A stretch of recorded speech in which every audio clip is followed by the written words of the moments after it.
Olá, pessoal, sejam bem-vindos a mais um episódio da série Inspiradores do seu podcast de inspiração. E hoje aqui tá altos voos, pessoal. Tem um amigo querido hoje aqui comigo, fantástico. Eu tive a oportunidade de conhecê-lo há uns 4, 5 anos atrás e a gente retomou essa amizade há 2, 3 semanas atrás. Olha cada história que você vai ver aqui, hein? Mas antes de eu apresentar meu amigo, se você puder dar uma curtida, compartilhar e o mais importante, comente aí se você está gostando ou não, ou alguma pergunta que você tem para o Marcelo, tá bom? Aí, já até falei o nome do meu convidado. Meu convidado de hoje é Marcelo Castro, ele é empresário, ele faz parte do Conselho Consultivo do ITA e tem uma grande característica, ele é meu amigo. Marcelo, seja bem-vindo ao nosso podcast, viu? Muito obrigado. A casa é sua. É uma honra, é uma gentileza. Agradeço a Deus pela sua vida. Amém, obrigado. Você é uma pessoa muito importante para mim, me gera muitas oportunidades e eu só espero poder retribuí-las com a bênção de Deus, né? Só o fato de você estar aqui, Marcelo, já é uma honra e uma contribuição da sua parte. Obrigado. E para mim é uma honra te receber. Imagina. A hora que as pessoas souberem o teu currículo, eles vão entender por quê. Imagina que E aí a pergunta é, quem é Marcelo Castro? Marcelo Castro, Vieira de Castro, é filho da dona Vasti, do seu Jairo, uma família muito humilde. Eu nasci em Campinas e tem aquelas histórias dos predestinados, né? Eu nasci em Campinas, numa família muito simples, muito pobre.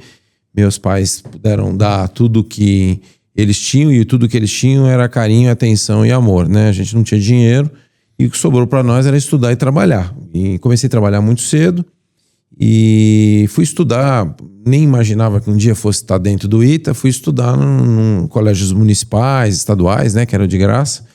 E acabei estudando no Colégio Culto à Ciência lá em Campinas. Então quem está nos ouvindo aqui e é de Campinas vai saber que o Culto à Ciência é onde o Santos Dumont estudou. Olha e eu aí, nunca parei para imaginar isso. Eu sei que eu fui lá na carteira, aquelas carteiras de madeira, né?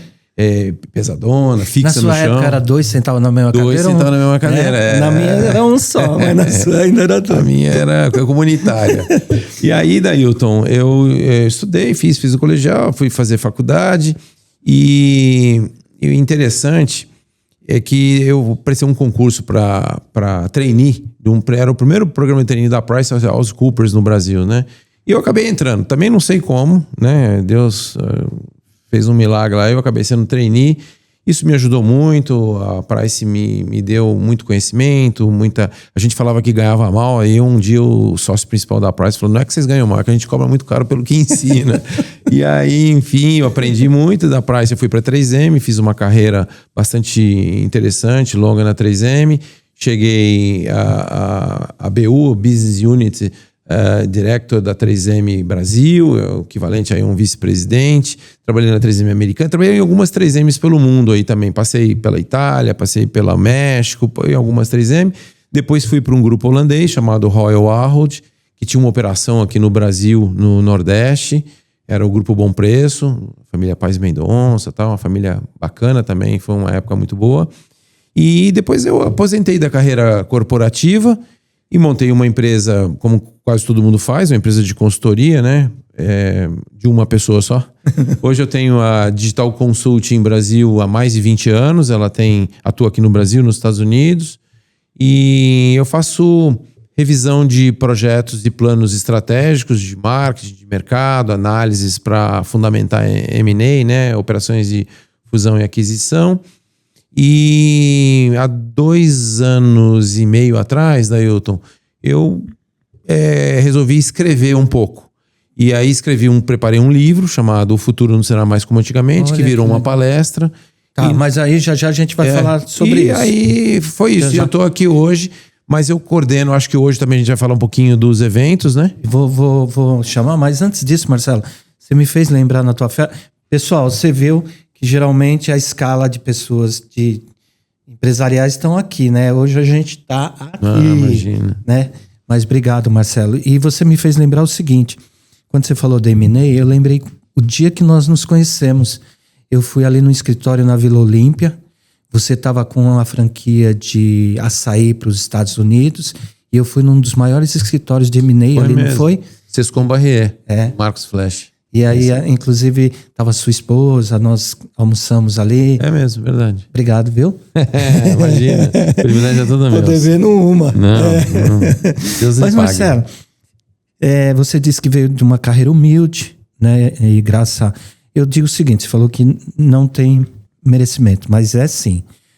Já falei várias vezes aqui que Harvard criou um conceito lá que é conhecimento, habilidade e atitude, né?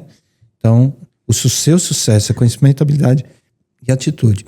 E aí sempre a gente acrescenta aqui que é a fé. Essa questão da fé, como você disse, Deus te colocou acima do que você imaginava. E ainda tem colocado. Mas a competência é sua. E o mérito é seu. Parabéns, viu? Parabéns. Mas antes de a gente falar de tudo que está acontecendo hoje na sua vida, na área empresarial, né, na área de educação, eu queria que você contasse um pouquinho da tua história lá atrás. Como que foi tudo isso? Que outro dia a gente estava conversando, né? Recentemente a gente voltou e você falou da tua mãe. Eu fiquei muito contente com aquela história. Como que começa a história do Marcelo e da família? Dailton, a história, o que me inspirou muito fortemente, meu pai é uma pessoa maravilhosa, mas foi a minha mãe, né? Meu pai ficou doente muitos anos, teve mal de Parkinson, veio a falecer até em função disso. E minha mãe com os filhos tudo pequeno, né? E minha mãe é uma lutadora, né? Uma mulher nordestina, nasceu na Bahia, por ser mulher naquela época, né? Você não tinha muitas oportunidades. Hoje já é bem diferente, muito mas naquela época... Nossa, década de 70 era nada, né? Então não tinha... A mulher não tinha espaço e ainda mais o nordestino aqui em São Paulo também. E tinha um terceiro fator, né? Ela não tinha estudo. Então, né? Naquele tempo não se acessava muito a escola. Minha mãe, eu não sei até hoje aonde que minha mãe chegou, mas deve ter sido alguma coisa aí pelo ginásio, né? E minha mãe lutando, vendendo peças de tecido, depois foi vender bombom, caixas de bombom, e ela tentava ali sustentar a casa. Mas a gente sempre criado dentro da igreja, então eu gosto sempre de lembrar disso, daí eu sei que você valoriza isso, os acampamentos de carnaval. Eu nunca passei um carnaval na rua, eu passava dentro dos acampamentos da igreja, isso me ajudou muito. Líderes junior, essas coisas me deram o viés social, né? E o viés de falar em público. Depois, quando eu me tornei alto executivo de grandes multinacionais, eu me dava muito bem com apresentações. De onde era? Era quando eu ia lá na frente da igreja falar para o povo. Na primeira vez eu gaguejei, a terceira faltou ar. Mas a igreja me trouxe muito aspecto social. Você sabe que alguns grandes cantores, principalmente os norte-americanos, começaram tudo na igreja. Na igreja. A igreja dá uma sociabilidade incrível. Só né? trazer também um texto do Manual do Fabricante, que é a Bíblia Sagrada, que eu tenho com muito carinho, que aqui tem toda a sabedoria que o homem precisa, é só aqui acessar. É para sua mãe isso aqui, viu? Ensina o caminho da criança. E quando ele crescer, ele vai saber onde andar. É isso. Eu vivo isso, né? Minha mãe hoje tem 99 anos, Dailton, infelizmente tá numa semi-UTI, numa clínica, por cansaço do corpo, né? Ela já não fala, mas ela olha, compreende, a gente conversa com ela, minha irmã ajuda a cuidar, ela tá assim, dentro do que a gente pode fazer, tá muito bem cuidada. Mas o interessante é que eu vejo como inspiração foi não só a persistência, mas eu não sei explicar direito esse milagre que Deus fez, mas desenvolver uma coisa que eu prego hoje dentro dos meus seminários, a gente desenvolver a capacidade de cognição, de olhar para as coisas e ver que sentido aquilo pode ter na sua vida. E eu não sei como, minha irmã também, engenheira, doutora pela Unicamp em Campinas, a gente sempre estudou em escola pública. Até hoje minha irmã olha e fala assim, como é que a mãe da gente conseguiu chegar onde chegou? Minha mãe, ela trabalhou como recepcionista antigamente tinha umas revistas, não sei se você lembra, Manequim, Burda. Olha, eu vou te decepcionar, mas eu não lembro. Não lembro. Eu não sou dessa idade.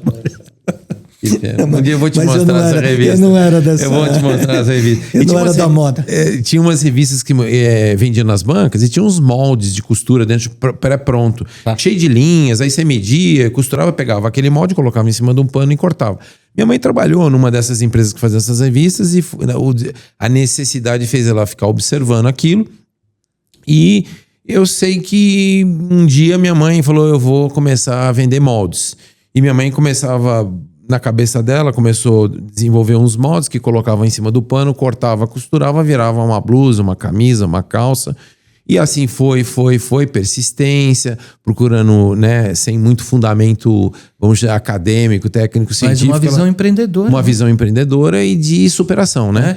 E aí, eu não consigo te contar essa história toda porque ela é tão brilhante que chega a ofuscar. Eu sei que termina essa história, minha mãe com 2 patentes registradas no NPI. Olha que louco. Ela construiu um jogo de réguas e moldes que você colocava e tinha umas escalas, né?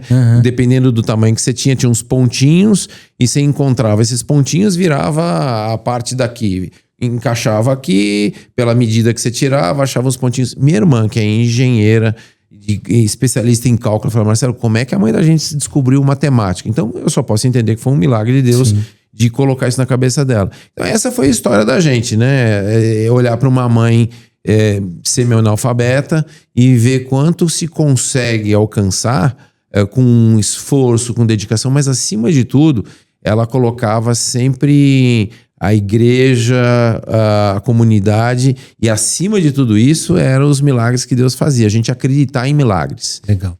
Deixa eu... você me contou e eu fiquei super motivado e empolgado com isso, e eu te perguntei quem era uma pessoa que te inspira, você falou que é a tua mãe. Então eu sei que ela está te ouvindo nesse momento, eu quero que você olhe para aquela câmera e mande um recado para ela. Fala o quanto você é grato pela vida dela. Fala aí. Mãe, eu agradeço a Deus pela sua vida. Não só a vida, né? Pelo exemplo e pela inspiração. Porque minha mãe, de alguma forma, inspirou não só a mim, os filhos, mas as pessoas que estão em volta. E uma coisa que eu tenho muito orgulho da minha mãe e do meu pai. Meu pai também, eu tenho muito orgulho dele, apesar da simplicidade e tal. Mas eu tenho muito orgulho porque ela mostrou para mim que era a importância da igreja. Jesus, Deus é tudo. Mas a igreja, a questão da sociabilidade que a igreja traz. Então, eu fiz uma carreira, agradeço a Deus, uma carreira de sucesso no mundo corporativo, mas porque eu convivi na igreja, aprendi a lidar com pessoas, falar em público, ia lá falar dos acampamentos, né? Então...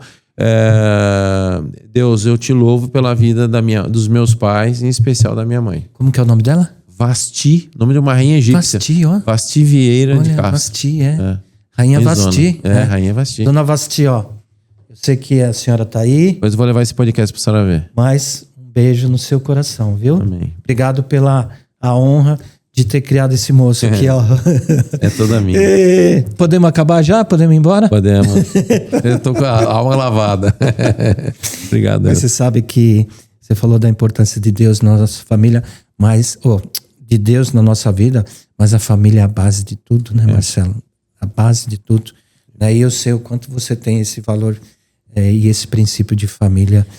Vale a pena a gente brigar para se manter todo mundo unido, né? É isso aí. Nem sempre é fácil, mas é necessário. Aí vamos mudar um pouquinho de segmento? Vamos ir para a área empresarial? Cara, como que foi essa sua carreira lá na 3M? Eu fiquei me perguntando assim, o cara era vice-presidente de marketing, alguma coisa assim? Era uma BU, né? A 3M todos os executivos na horizontal tem que ter uma vertical. Então eu cuidava do marketing, mas também tinha uma unidade de negócio, né? Então você cuidava do marketing, da marca, da gestão da comunicação. Tudo passava na tua mão. Mas tinha também uma unidade de negócio. Aí você aprende a vender, comprar, negociar, fazer projeto e olhar de fora, né? Então a 3M me ajudou muito. Mas eu diria que se eu pudesse... Eu tenho um filho de 22 anos, né? Acabou de se formar em Direito também. Se eu pudesse falar do conjunto... Eu diria que, às vezes as pessoas falam, você trabalhou na 3M, teve uma chance, uma oportunidade. Mas as oportunidades, elas não aparecem. Você é que é identificado, cria, né? Você tem que investir em você. Então, trabalhar como trainee foi muito importante para mim, né? A gente falava que era o carregador de mala, né? O pica-pau. Essa fase, eu diria que ela teve um peso muito grande, porque eu aprendia o básico das coisas. Na 3M, eu já pude ter um desempenho maior, assim, em termos de cargo, muitas promoções seguidas, né? Crescer na carreira. Mas porque tinha uma base bem feita, né? Soube seguir ordem, soube ter humildade para aprender ou de ser corrigido. Que é difícil, né? Hoje eu vejo pelo meu filho, essa nova geração não gosta muito de correção. Você vai falar que eles estão errados ou que não deveria ser assim, às vezes isso fere com orgulho, a pessoa se sente um pouco rebaixada. E não é nada disso, né? Pior que vai aprender com a dor, né, Marcelo? Se não aprender com a correção, aprende com a dor depois. Então, a 3M para mim foi muito boa. É uma das empresas com o maior número de patentes no mundo. Na minha época, a gente criou a chamada inovação, 3M Inovação. Isso que eu ia te perguntar, Marcelo. Nessa época que você ficou lá, o que te dá orgulho pelo cargo e pela responsabilidade, pelo que você fez na 3M? Você lembra? Assim, eu sei que é uma pergunta de prato e pronto, que a gente não cria roteiro aqui, você sabe, verdade, né? É tudo... Mas assim que é legal. Eu acho que na 3M, a 3M me ajudou muito mais do que eu ajudei a 3M, não tenho nem dúvida disso. Mas o que eu posso dizer foi que eu montei, eu tô falando aí de 89, 90, mas por aí. Eu montei para aquela BU aquela unidade de negócio da qual eu era o diretor responsável, muito jovem, né? Eu escrevi um plano de distribuição, uma política de distribuição, uma política de revenda. A 3M tinha um produto, a 3M tem centenas de produtos, né? Mas ela tinha um produto que precisava ser manuseado, ela precisava de um convertedor, né? Então não dava só para eu vender a matéria-prima e quem que vai usar esse produto depois? Então Deus acho que me deu essa inspiração, Deus deu essa inspiração, eu trouxe um pouco de aprendizado de olhar na época de Price as outras empresas, e o que me orgulha muito da 3M foi que eu criei uma política de distribuição, revenda e conversão autorizada, dava treinamento para os usuários, e isso explodiu nas vendas, refletiu nas vendas. Mundial, e foi, né? A nível Brasil, de Brasil foi copiado e foi para vários lugares do mundo. Eu acho que eu tenho bastante orgulho do trabalho que eu fiz nesse sentido, mas posso dizer que a vida é um conjunto, né? Cada lugar que você passa, você deixa seu legado, sua marca, aprende, né? Muito, né? Eu aprendi muito. Mas... E da 3M você foi para onde? Eu fui para um grupo holandês chamado Royal Ahold. É uma coisa que eu aprendi, né? Toda empresa que tem a palavra Royal é porque tem acionista da família imperial, da família, né, do rei, né? Por isso tem Royal. Então tem os Royals da vida aí, tem uma companhia aérea, tem tudo que é empresa que tem a palavra Royal é porque tem o acionista, um acionista, um fundo, alguma coisa da família. Legal. Da família. Esse grupo holandês, eles eram líderes no varejo na Europa. E eles compraram uma operação no Brasil, no Nordeste, para ser bem específico, chamava Bom Preço, Grupo Bom Preço. Depois Paes Mendonça juntou tudo. Essa época eu peguei. Essa você conhece? Essa é da turma mais jovem. E aí, Dailton, eu tava na 3M, já tinha concluído um ciclo bastante longo, tinha chegado numa posição bastante alta. E aí apareceu essa oportunidade, eu queria ter uma oportunidade fora da indústria, né? Então comecei na área de serviços, finanças, economia, que era a Price, fui para a indústria, que era a 3M, e queria ter uma experiência no mundo do varejo, assim, né? Do retail, né? Como eles falavam. E aí eu fui para esse grupo, e onde eu terminei minha carreira. Foi muito interessante, mas eu confesso a você que depois que eu fui para o retail, eu fiquei com vontade de voltar para a indústria. A indústria é mais organizada, é mais calma, né? O retail é muito agitado, é muito instável. No Brasil, né? O Brasil é um país... A gente sabe que aqui no Brasil, até o passado é instável, né? Indefinido, né? Às vezes volta, uma lei volta. Muito complexo, né? Às vezes tem um fator tributário, volta esse fator tributário e volta a CPMF. Então o varejo deixa qualquer um maluco. Mas também é uma bela de uma história. Minha história basicamente é isso. E aí veio a Digital Consulting, que é a empresa que eu tenho há 20 anos, desde 2000. Eu bolei, em 2000 ninguém falava em digital ainda, né? Então eu tenho para mim como... Eu tentei entrar lá, www.digitalconsultingbr.com.br, eu consegui esse domínio em 2000, né?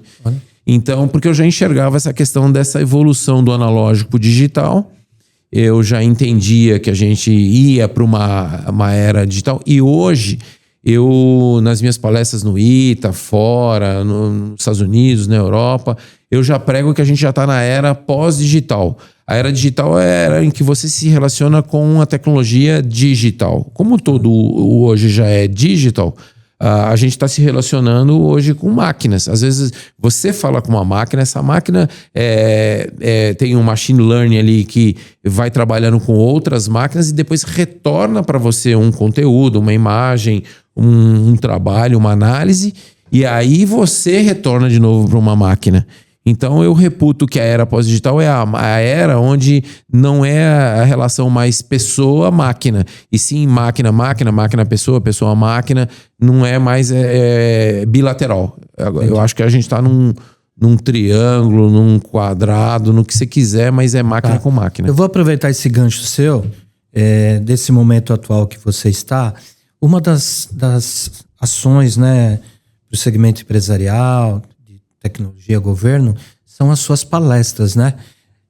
Arthur, você consegue colocar aqui a palestra do Marcelo, que ele tem feito hoje? Fala um pouquinho das suas palestras. Esse é o seminário, né, que ele colocou aqui, o Aero Brasil. Esse é um projeto do ITA. Vamos falar desse agora? Quer falar agora? Vamos falar desse agora. Dailton, o ITA é uma das maiores, vamos dizer, faculdades de engenharia aeronáutica do mundo, né? Hoje você tem o MIT, tem Stanford, tem o ITA, um dos vestibulares mais difíceis, inclusive. E o ITA tem várias atividades. Uma delas é essa no setor de aeroportos. Certo. Esse evento acontece de 2 em 2 anos e vai acontecer agora, é o terceiro seminário. Exato, terceiro seminário brasileiro de aeroportos, infraestrutura e tecnologias. Ele vai acontecer no dia 21 de maio agora, das 9 da manhã às 6 da tarde. E nós vamos estar, durante todo o dia, nós vamos estar abordando sobre economia, logística, energia, todos os assuntos que estão dentro do espectro de um aeroporto. Os aeroportos hoje, Dailton, não são mais um local de pouso e decolagem de aeronaves. A gente estava até tomando um café antes falando sobre isso. Antigamente, para um aeroporto nascer, se manter, você precisava de uma companhia aérea botando um avião lá, uma Azul, uma Gol, uma TAM. Hoje não precisa mais. Os Estados Unidos é o primeiro país do mundo em aeroportos regionais, tem mais de 400 aeroportos. O Brasil tem perto aí de 120, 130 aeroportos regionais. É um país muito habitável. Né? Mas regionais, espalhados. Tá. Né? Entre aeroportos nacionais, aeroportos pequenos, grandes, médios, né? E agora nesse evento, nós vamos estar falando sobre um projeto do governo federal muito interessante, que é o Programa Aeroviário Nacional. Tem uma previsão aí de mais de novos 130 aeroportos espalhados pelo Brasil. Criados. Novos aeroportos. E um negócio muito bacana. E a modernização dos já existentes. Então, esse evento, a gente espera receber o ministro de Portos e Aeroportos, o governador do estado, já confirmado o SAC, ANAC, DSEA, todos os órgãos de governo, grandes especialistas. E eles vão estar falando um pouquinho desse novo, vamos chamar, momento que o setor aeroportuário passa. Aeroporto hoje, a gente vê aqui em Piracicaba, tá um novo aeroporto nascendo, Sorocaba, um super de um aeroporto, Campinas. Hoje os aeroportos estão num raio aí de 50, 60, 70 quilômetros um dos outros.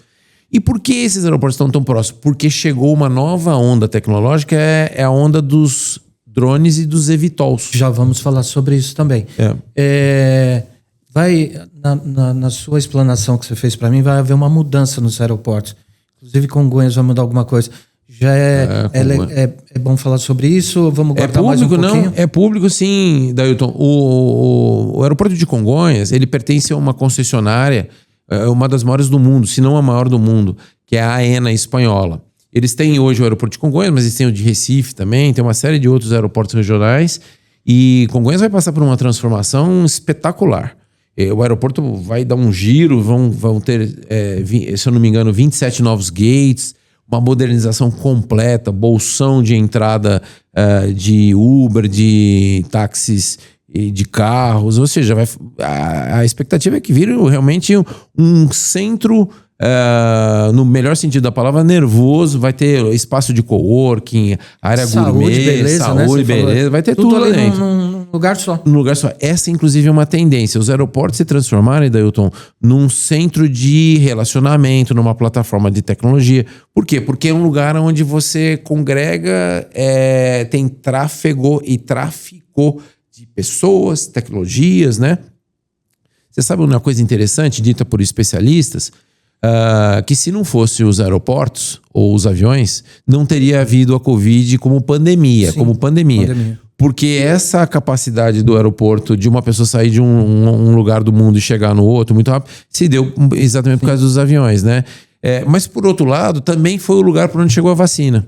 Então, ele tem o seu valor. Tem o né? ida e volta. Ida e volta. Eu nem vou comentar disso, mas você desenvolveu, na época, uma Não, eu trabalhei com um cientista da universidade, hoje ele é da Universidade de Duke nos Estados Unidos, né, na Carolina do Norte. Ele desenvolveu uma base higienizadora, né, de mãos principalmente, que era bactericida e virucida ao mesmo tempo, e não tinha álcool, não era tóxico. Esse projeto ainda está andando, legal. Mas é um projeto muito interessante que na época tinha tudo a ver com a pandemia e portos e aeroportos. Você tinha uma transmissão de contato muito forte e tal, né? E aí você conseguiu aqui, Arthur, a questão da palestra dele, para a gente falar um pouquinho da palestra? Isso. Esse ainda é um pouco do evento de aeroporto, então só destacando aqui, né? Ele vai falar um pouco de energia, infraestrutura, vai falar sobre serviços, pavimento, é um pouco de tudo. Ou seja, o aeroporto hoje, né, Dailton, ele não deixa de ser uma mini cidade, né? Esse é aquilo que você estava falando, mais ou menos, de Congonhas, o que vai... um novo jeito de ser aeroporto, né? Legal. E isso vai fragmentar no Brasil em tudo quanto é lugar. Inclusive, eu estou vendo um avião lá e um eVTOL. Esse aqui, é um eVTOL já, que tem pessoas dentro, né? É um táxi aéreo, literalmente. Ele não tem hélice, como o helicóptero tem. Geralmente Falando nisso, é verdade que você já pilotou um negocinho desse aí? Então, eu tive o privilégio de, há 3 anos atrás, ter sido um primeiro brasileiro fora do projeto. Evidentemente, tinham brasileiros no projeto de engenharia, de ter ido na área de testes e simulações do eVTOL Turbojet da Lilium, que fica em Munique, na Alemanha. Eu voltei a semana passada da Alemanha e tive a oportunidade de visitar mais uma vez. Esse projeto, ele está hoje parado, em função até do problema que a Europa está passando, mas não é parecido com esse não, ele é bem diferente. Depois, inclusive tem um vídeo, tem um vídeo seu aí, nós vamos vai estar passando o vídeo agora, ó. Isso, nesse momento está passando. Mostra um pouquinho o interior, como é que ele é por fora. Você ali nas instalações, mas né? Deixa eu te contar um negócio interessante. Além desse vídeo que vocês acabaram de ver aí, vou mostrar um outro vídeo aqui que mostra um orgulho brasileiro. O Brasil tem a Embraer. O ITA fez do Brasil o terceiro produtor de avião a jato do mundo através da Embraer.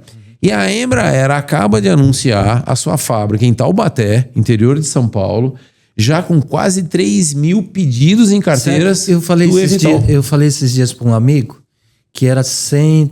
Eu falei, nem vou chutar muito, vou falar uns 150, 200, 3 mil. Já tá passando os 3 mil. Caraca, é um negócio impressionante, Dailton. É impressionante. E aí ninguém nunca ouviu falar. E para quem tá ouvindo e nunca ouviu falar do eVTOL, o que ele é? O helicóptero é um equipamento que tem uma hélice, porque tem helicóptero, né? Ele tem uma hélice. O eVTOL é uma sigla, parece nome de remédio para dor de barriga, né? eVTOL, mas é E de elétrico, né? O V de vertical, take-off, landing, ou seja, é o Jetsons, né? É o carrinho do Jetsons. Ele decola verticalmente, anda e pousa verticalmente. Então ele pousa e decola verticalmente. É como se fosse um drone, mas que leva pessoas. Exatamente. É isso? É isso aí, boa definição. Os drones é uma outra revolução também que vai alterar, Dailton, junto com os eVTOLs, toda a mobilidade urbana. Então a gente vai começar a ver, e eu estou falando aqui nesse evento, estão todos convidados, é um evento gratuito. Para se inscrever, www.aeroita.com.br. Dailton vai estar na primeira fila lá, já está um evento garantido. Vamos fazer cobertura aqui pelo podcast lá também no evento, não vamos? Podemos. Então acompanha aqui que vocês vão ver coisas interessantíssimas. E ele é uma revolução, porque como ele não tem hélice, né? Ele é na verdade, ele não tem hélices puxando através de pás, né? Asas, que eles chamam de asas móveis, né?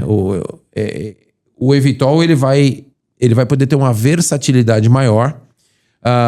Ele é mais barato do que um helicóptero. Então, a gente vai ver logo, já o ano que vem, os testes aqui na cidade de São Paulo. Tem uma previsão que ele vai fazer Faria Lima, Guarulhos em 13 minutos. Isso já está na mídia já. Pode procurar que vocês vão achar. Né? Então, vai virar um modismo, né? Você vai aqui ao Alphaville... Então, o eVTOL é para levar as pessoas e os drones vão levar as cargas. Vão levar carga. Já tem drones hoje levando quase meia tonelada. Você estava até me falando, essas questões de caminhões chegando no aeroporto já não vai existir mais, Bem lembrado. Tem projetos já dos aeroportos aqui, os grandes aqui do estado de São Paulo, de as cargas serem retiradas. O avião chega com a barriga cheia de cargas ali, ela é liberada e tal. Aí os drones vão tirar essas cargas por cima e colocar num cinturão logístico que fica em volta. Isso vai começar a se replicar em todos os aeroportos regionais. Daqui quantos anos isso vai acontecer? Daqui uns 10 anos, 20 anos? Ano que vem. 2026.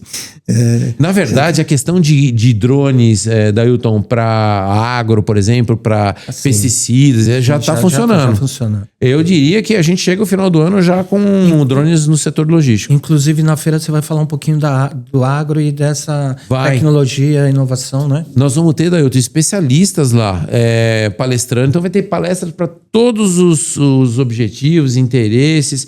E uma coisa interessante é isso, né? Esta revolução que os drones, os eVTOLs vão trazer na mobilidade urbana aérea, olha que coisa interessante. Vai puxar duas outras tendências que eu venho estudando já há algum tempo, que são chamadas ondas de inovação. Vão puxar os lockers, uma próxima revolução. Você que está nos assistindo é empresário, é um negócio muito bom, Dailton.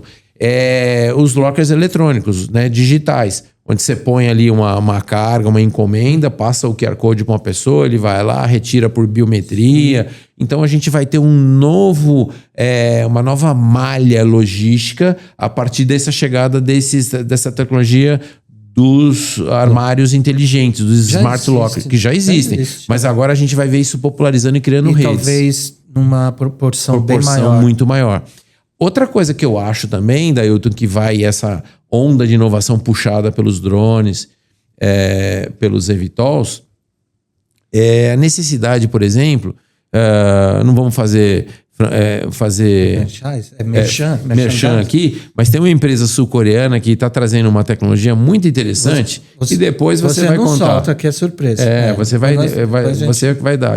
Mas é uma tecnologia muito interessante de higienização de roupas em poucos minutos. Então, por quê? Porque nos eVTOL você não vai poder... Eles têm bateria, eles têm uma carga útil e tal, e etc. E a relação de consumo de bateria é peso, né? Então, estamos aqui nós dois hoje. Amanhã nós vamos sair daqui agora, vamos pegar um eVTOL que vamos para Jundiaí, vamos para Campinas fazer uma reunião lá. Se a gente vai de eVTOL, a gente não vai poder levar muita mala. Então, a gente vai levar aqui na mala, é uma tendência daqui para frente... nós vamos levar o pijaminha ali, né? Tal, uma peça de roupa, uma peça íntima ali, tal, a roupa de baixo, como diz outro, escova de dente, barbeador. E nós vamos do jeito que nós estamos para Campinas, ou vamos para Ribeirão Preto. E aí, amanhã nós estamos lá participando. Pô, meu cara não tomou banho, não lava roupa. Essa tecnologia que está chegando também de higienização de roupas, você coloca a roupa ali em 20, 25 minutos, ela está lavada, passada, seca, cheirosa, mais limpa do que se você tivesse colocado duas numa mala e levado. E aí você fala assim, mas por que você acha que isso vai impactar a economia e a sociedade? Porque, teoricamente, a gente vai começar a usar a mesma roupa. Então, você que está nos assistindo aí, saiba que você ainda vai ser fã de brechó. A gente ainda vai alugar roupa. E tem gente que fala, eu nunca vou usar roupa lavada. Ué, quando você vai no hotel, você não dorme numa fronha, numa toalha que alguém já usou? Então... Essa tecnologia, inclusive, é fantástica. Ela garante uma ação bactericida e higienizante. A roupa fica gostosa. E aí o que acontece? Onde que eu acho, Dailton, que vai impactar o mundo da moda? Porque as pessoas vão ter que usar adereços. Então talvez eu use um lenço, talvez o blazer tenha duas cores, muda a gravata, frente e verso, muda a gravata, uma pulseira. Então, quer saber como é que o mundo da moda vai ser impactado com a chegada dos eVTOLs? Era o Brasil 2025, 21 de maio. Então dá o último recado aí da feira. Faz essa chamada oficial. Boa. 21 de maio de 2025, das 9 às 18, Aero Brasil 2025. Onde vai ser? No auditório do edifício Cubo Itaú, na Vila Olímpia, em São Paulo. Inscrição www.aeroita.com.br. Dailton, é de graça, é um evento do ITA de altíssimo nível, só que as vagas estão acabando porque são vagas limitadas. E o Dailton está na primeira fila. E se tiver alguma empresa interessado em estar lá expondo o seu produto. Eu ainda acho que deva ter algumas slots ainda disponíveis. Entra no site do evento e manda uma mensagem por lá que o pessoal da organização retorna para você. Tá bom. Excelente. A gente se vê lá no Heroíta, não vê não? Oh. Agora vamos lá. Palestra. Tá no ponto aí a palestra do meu amigo Marcelo Castro? Aqueles vermelhinhos lá, aqueles coloridinhos lá. Acho que ficou por último. A gente ficou de passar isso, mas não tem problema. Tá? Quer ver? Não tem? É um slide que o Dailton passou para você. Tem os Jetsons. Os Jetsons, É uma espaçonavezinha. Não foi? Ele passou por você por um PDF. Mas tudo bem. Eu posso passar de novo também, né? A gente põe aí na edição. Eu só quero te perguntar uma coisa. Quando eu era criança, eu assistia aqueles desenhos dos Jetsons, que o cara subia na espaçonave e tal, né? Que é o que é hoje, né? Mas me conta um pouquinho da sua palestra, porque você fala muito disso. Qual é o teor da palestra e qual é o conteúdo que você quer passar para a plateia? Dailton, nós vamos passar aqui então um trechinho dos Jetsons.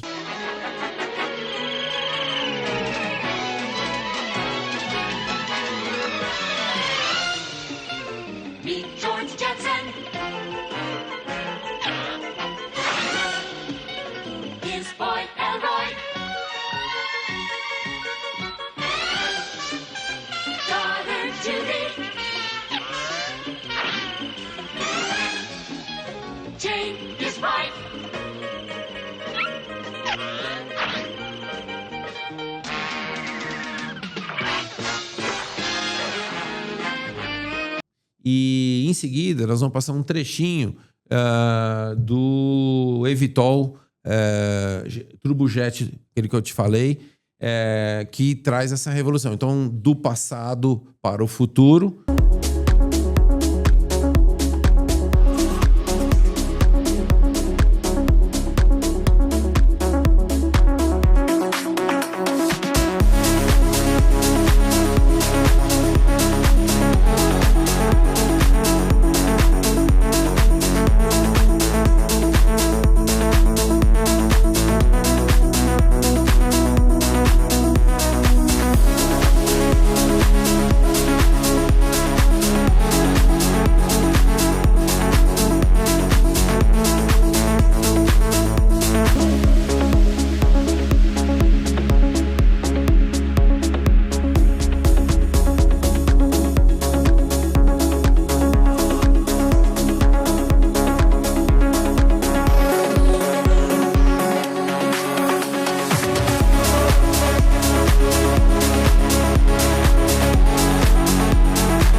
Num estalar de dedos. Inclusive, você me mostrou um vídeo de Dubai, né? Que ele fez uma simulação daqui... Quantos anos? Então, o pessoal de Dubai nunca errou num prognóstico, até porque dinheiro não falta, né? Esse vídeo mostra Dubai em uma projeção que vai ser o ambiente aéreo, o espaço aéreo de Dubai em 2050. É inacreditável. Eles nunca erraram. Então, você vai ver aqui o vídeo e vai constatar a visão de futuro que eles tinham. Mas o que eu queria contar para você é o seguinte... Quando chegou a pandemia, Dailton, eu coloco dessa forma, né, a minha fé, né, Deus me deu uma inspiração que eu fiquei pensando aqui, o mundo parado, a gente ali, né, olhando para a janela, o mundo parecia um mundo zumbi, né? E eu fiquei imaginando o seguinte: lá atrás, como é que a gente imaginava que o futuro ia ser? Ninguém nunca imaginou uma pandemia. A gente leu febre espanhola, a gente, né, na história viu algumas coisas acontecerem. E eu fiquei imaginando, falei, poxa, como é que era o futuro quando eu tinha 10 anos de idade, quando eu tinha 15, quando eu tinha 20? Como é que eu pensava que era esse futuro? O que tem de lógico entre onde a gente estava e aonde a gente está? E o que eu imagino que vai ser? Eu fui estudar, me debrucei sobre os livros, internet, enfim, ainda eu estou falando aqui de 2020, a gente não tinha uma IA tão disponível como tem hoje. Mas essa palestra eu atualizei, então ela vem até os dias de hoje. E eu criei uma temática chamada O Futuro Não Será Mais Como Antigamente. Por que eu pensei nesse tema? Porque realmente a gente imaginava na década de 70, eu sei que você vai falar que você não imaginava isso, você não sabe onde você estava, Mas na década de 70, a gente viu os astronautas irem para a Lua, né? E a gente via que eles comiam pastilhas, a comida compactada, eram tipo pasta de dente, né? Tipo ração. Tipo ração. E por que a gente hoje é completamente diferente do que a gente imaginava que ia ser o futuro? Porque a gente não tinha informação da nossa capacidade de produção de alimentos. O Brasil hoje é um líder de produção de alimentos. A gente nunca imaginou que pudesse produzir tanto alimento, até para sobrar. Então a gente imaginava o futuro com base na leitura de futuro que a gente tinha. Então a nossa leitura era curta. A gente projetava o futuro com base num presente curto.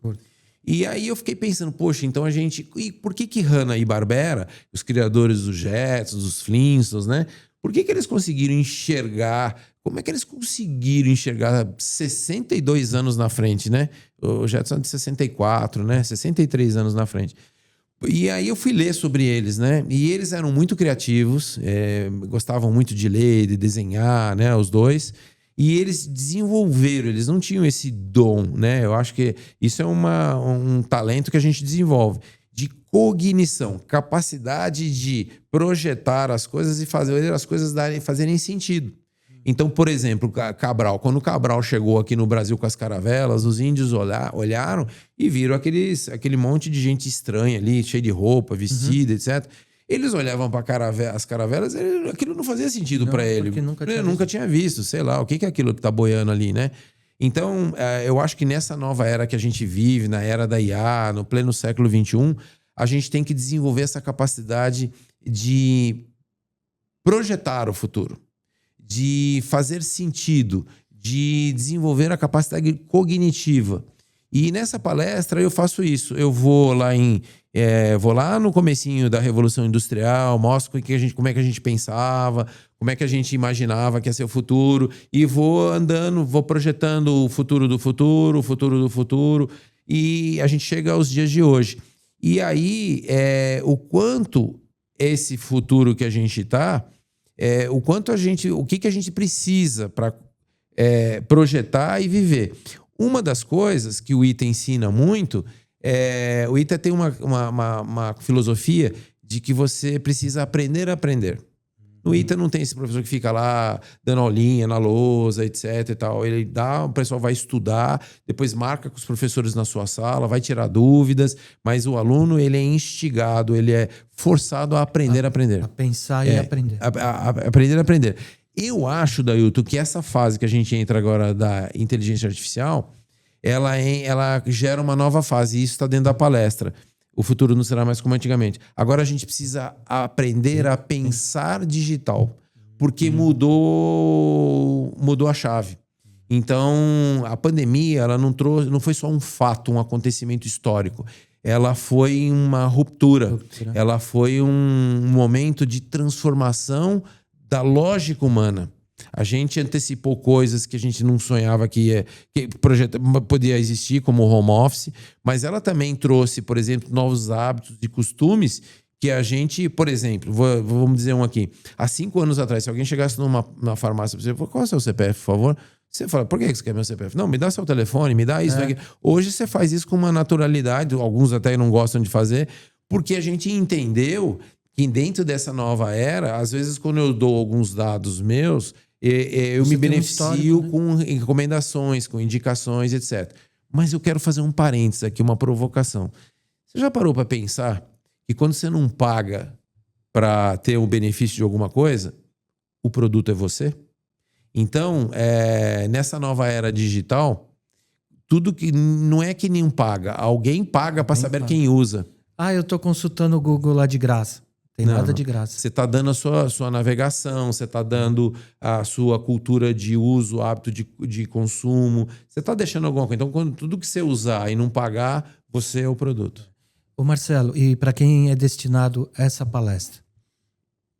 Olha, Dailton, serve para todo mundo, porque eu fiz ela numa didática bastante acessível a qualquer pessoa. Porque a gente usa muitas imagens, muitos desenhos, muitos vídeos, né? Mas basicamente, eu voltei agora para os bancos escolares, né? Voltei a estudar no MIT para fazer um lato sensu em transformação digital. Sentem 2 hoje ainda, né? Como é que é? Vocês sentam em dois lá naquela cadeirinha de madeira? Não, não, agora não mais, né? Tem as salas de aula, tudo, né? Tecnologia, tudo high-tech e tal. Mas muito se faz também, você pode fazer à distância, então não tem aquela necessidade de você estar todos os dias na escola. É um novo mundo. E aí é que dentro da palestra eu levo bastante esse lado do aprender a pensar digital. Porque o que as pessoas falam do famoso mindset, né? A mentalidade muda. Se a gente não virar a chave, nós vamos ter dificuldade de transformar o analógico para o digital. A gente sempre fica enroscando. É igual falar inglês. Se você ficar pensando na palavra para fazer você vai enroscar. Então você tem que começar agora a pensar em inglês, é a mesma coisa, a pensar digital. Então a gente tem uma frase que diz o seguinte, né? A luta não é mais pela audiência. Eu posso estar aqui fazendo, né? E ter milhares de pessoas conectadas, ligadas, mas o cara está no celular. A luta é pela atenção. Se a gente conseguir em algum momento captar a atenção, seja da família, do filho, da esposa, do cliente, do mercado, a gente vai ter sucesso. E para fazer isso, você tem que acionar, você tem que entrar dentro da mentalidade com quem você está se relacionando e tá falando de forma que ele consiga decifrar. Você tem que já dar isso... O que é inteligência artificial? Antigamente você precisava fazer uma linha de programação enorme. Hoje você tem um prompt, uma areazinha como é o Google, você põe lá a informação que você quer, ele transforma aquilo numa linguagem de programação. A gente precisa fazer a mesma coisa com... Você até falou outro dia, numa reunião, que é respondendo a próxima pergunta, né? Estatística, né? A inteligência artificial é estatística pura. E por isso que precisa tomar cuidado com a resposta que vem, porque a gente tem os devaneios aí digitais. Então, não é tão simples assim, né? Acho que a inteligência artificial traz números, né? Não dá para imaginar a quantidade de benefícios, etc., mas se você também não souber perguntar, você pode ter uma resposta errada. Eu acho que a gente não tem que ter medo, ou você que é comerciante, lojista, empresário, não tem que ter medo da inteligência artificial. Você tem que ter medo de quem usa a inteligência artificial e é seu concorrente. Aí ele fica forte contra você. Mas a palestra da Ailton, O Futuro Não Será Mais Como Antigamente, a gente não entra a fundo nisso, mas a gente dá uma palhetada ali de como é que anda esse mundo e o que você pode fazer para usar a IA nos seus negócios. E para te contratar, qual o endereço? A gente tem um site no ar que chama www.pensedigital, a letra I, o número 9.com.br. Pensedigital i9.com.br. Lá você tem as informações das palestras e tem um Fale Conosco lá. Legal. Aí agora anota um número aí. É 094, que é nosso Pix, tá? Eu tenho que fazer um Pix? Acabamos de fazer um merchan aqui para você. Colocar aqui o canal para contratar as palestras aqui, mas tudo bem. Vamos mandar um Pix. Marcelão, posso falar um negocinho de Pix? Pode. Sabia que o Pix foi desenvolvido também, assim como o Sistema Brasileiro de Pagamentos, foi desenvolvido por engenheiros do ITA, né? O Pix também teve participação do ITA. E o Pix, todo mundo imagina que o Pix é um meio de pagamento, né? Ele é um meio de transferência, né? Então, ele é transferência. Eu estava ouvindo esses dias o Roberto Campos, o ex-presidente do Banco Central, né? O cara, pensa num cara bacana para acompanhar, ouvir, e ele estava dando uma explicação muito interessante sobre isso. Então, daqui para frente, a próxima revolução que eu vejo também no dia a dia é a revolução da YouTube. Para você que é comerciante, lojista, se liga nisso. Revolução nos meios de pagamento, a forma. Talvez a gente não precise de um interveniente, um meio de caminho para transacionar. Você pode fazer. Existe hoje. Você pode fazer Pix, cartão de débito. Sim. Tem um amigo nosso aqui, o Thiago Arnese, que inclusive era Pix assim, por aproximação. E com a inteligência artificial, inclusive. Aliás, Thiago, se você está me assistindo, tá devendo aqui, viu? Aqui, pode vir. Essa cadeira aqui. E fala um pouquinho do ITA, 75 anos? 75 anos. Da Ailton, uma boa pergunta é essa.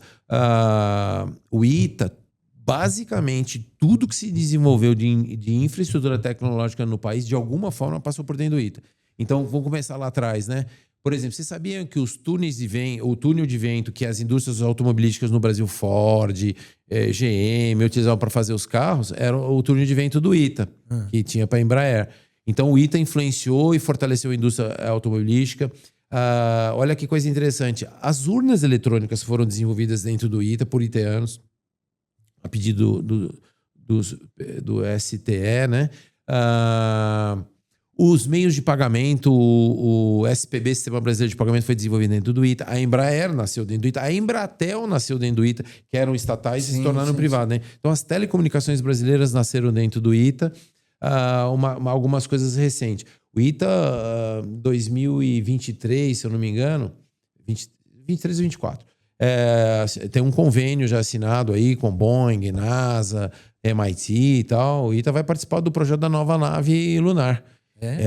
E hoje nós já temos vários satélites no espaço feito por alunos e professores do ITA. Que completa os 75 anos? 2025, né? 2025, a gente vai ter uma série de festividades, né? As festividades vão ser durante todo o ano. O evento Aero Brasil 2025 é parte das comemorações dos 75 anos. E eu acho que você tem alguma coisa ali, não tem, não? Eu tenho. Eu trouxe para você aqui. Nossa, não ia levar embora. Eu trouxe para você aqui um... Se eu não falo, ele leva embora, pessoal. Olha lá. Um squeeze comemorativo dos 75 anos. Mostra aqui nessa câmera. Aqui, ó. Para você tomar uma aguinha gelada ou, se for gaúcho, uma água quente aí. Que prazer, 75 anos, hein? Obrigado, não é todo dia, né? Parabéns ao ITA.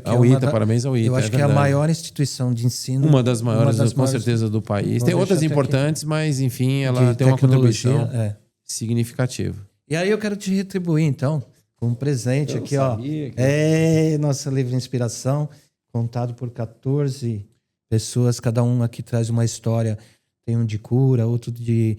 saiu do CLT, foi para o empreendedorismo. Bacana. Tem histórias fantásticas aqui e eu espero que inspire a tua vida. E eu achei legal inspiração, porque só inspirar não, né? Você precisa agir também, né? No próximo, em vez de pôr a lâmpada, a gente pode pôr um Evitol aí. Que você acha? Por que não? Né? Que legal. Eu vi agora o jatinho ali da lâmpada. A gente fala do Elon Musk, não sei o quê. O Elon Musk, a gente tem uma informação assim de bastidor que ele é um cara aficionado pelo ITA.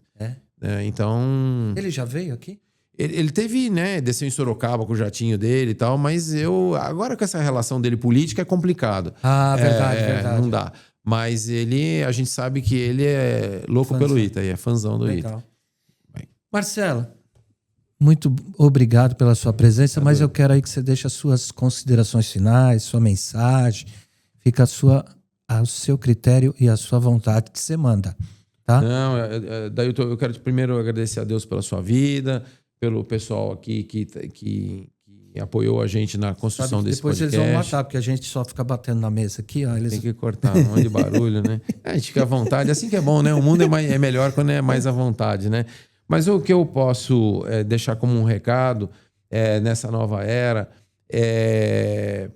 o mundo ele passou a ser mais intuitivo, né? Você compra um celular, você não vem com manual. Né? Então isso vai ser para tudo na vida. A gente precisa desenvolver essa capacidade de observar daqui para frente, né? Mesmo para os mais novos, os mais velhos, os do meio.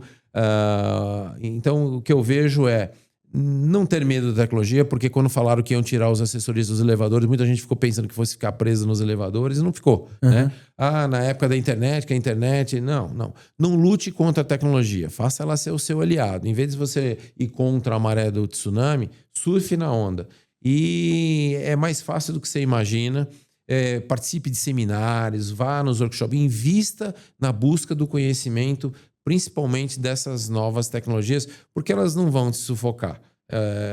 Elas podem, ao contrário. Hoje o celular, quando ele foi inventado, ele privilegiava os ricos, os milionários, era caríssimo. Hoje as pessoas mais simples são as mais privilegiadas. E era para falar ao telefone. Hoje o que se menos fala ao telefone. Eu não me lembro qual foi a última vez que eu liguei para você ou para qualquer outra pessoa. Muito obrigado, viu? Que isso, Marcelo.